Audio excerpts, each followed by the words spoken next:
Bonjour à tous et bienvenue pour un nouveau coup de pouce. Aujourd'hui je reçois Jacques Baudin, donc chef des chœurs, et vous allez monter à Tulle Carmina Burana qui sera diffusée les 3 et 4 juillet donc à Tulle et à Uzerche. Qu'est-ce que Carmina Burana ? Tout d'abord, bonjour et merci à vous, Corrèze Télévision, de nous recevoir, de nous donner ce coup de pouce. Les Carmina Burana, c'est une œuvre que tout le monde connaît par son introduction. Pam pam pim pim, pam pam pim pim. Ok, mais la Carmina Burana dans leur intégralité, c'est une œuvre qui dure 1 heure et quelques, 1h10 on va dire, avec un effectif donc choral important, à savoir 90 adultes, une quarantaine d'enfants. Un instrumentarium en percussion conséquent et 2 pianistes aussi qui seront dans l'aventure.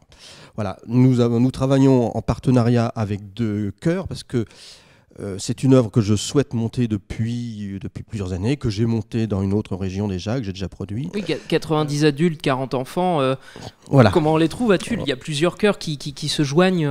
Voilà, c'est ça. Ça faisait partie des enjeux, pas des écueils, mais de ce que nous devions réunir.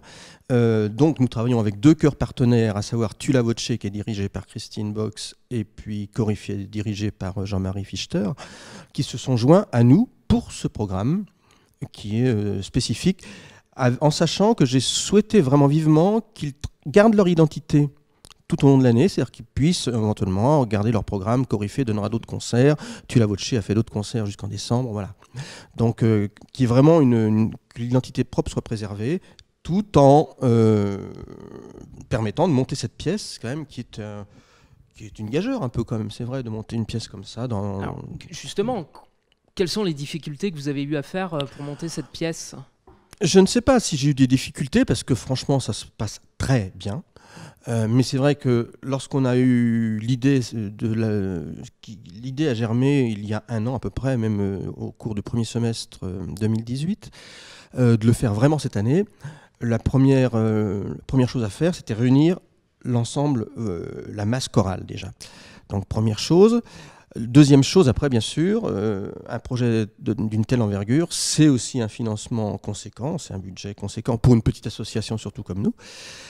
Et donc, c'était les deux lignes que nous devions vraiment avoir en mire et puis qui évoluent vraiment très bien au niveau humain. Budget conséquent, vous parlez parce que vous montez donc sur la plateforme Coméon un appel aux dons, oui. Donc pour 3 000 euros, donc jusqu'à fin mai.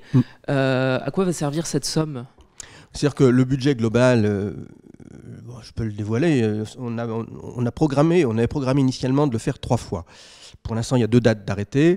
C'est un budget qui était autour des 28 000 euros. Voilà. Donc, introduire un peu de financement participatif nous semblait une bonne voie, une expérience pour nous. Et c'est pour ça que nous sommes allés sur la plateforme Coméon, qui est plutôt dédiée aux projets culturels. Donc, nous avons ouvert ce financement-là il y a une quinzaine et il sera clos le 31 mai, effectivement. Des personnes qui vont donner, y a-t-il des contreparties mis en place ?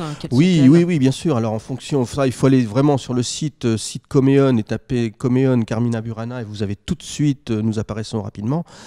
En fonction du don qui est fait, il y a plusieurs contreparties, sachant que les contreparties sont encadrées par les règles du mécénat, à savoir qu'on ne peut pas, lorsqu'on fait du mécénat, dépasser 25% de contrepartie. Et déductible des impôts ? Déductible des impôts, bien sûr. Le financement, tout mécénat est déductible à hauteur de 66% pour les particuliers, 60% pour les entreprises. On vous retrouve le 3 juillet à Tulle, salle de Lozlou ? Oui, 3 juillet à Tulle, Lozlou. Et 4 juillet à Uzerche, donc dans le nouvel auditorium. Oui.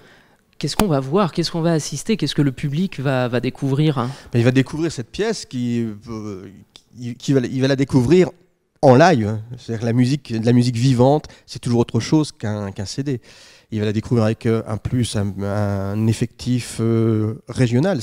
Même si j'aime pas le terme, c'est un produit quand même culturel régional, local même. Donc il va découvrir cette pièce qui va être, qui je crois est extrêmement enthousiasmante, comme je disais, enthousiasmante, créatrice de dynamique, fédératrice.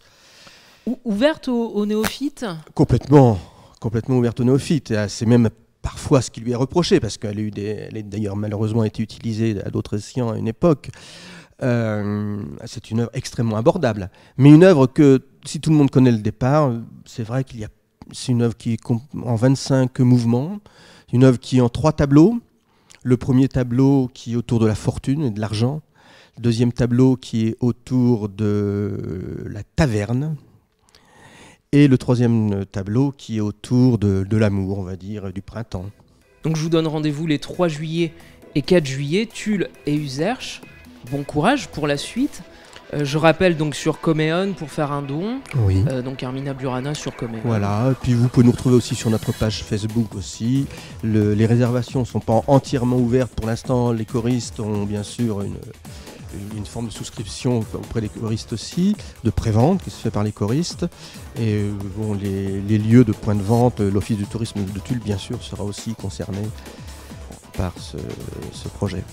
Merci à vous. Très bonne répétition. Merci. Et puis on se donne rendez-vous très vite pour un nouveau coup de pouce. Merci beaucoup.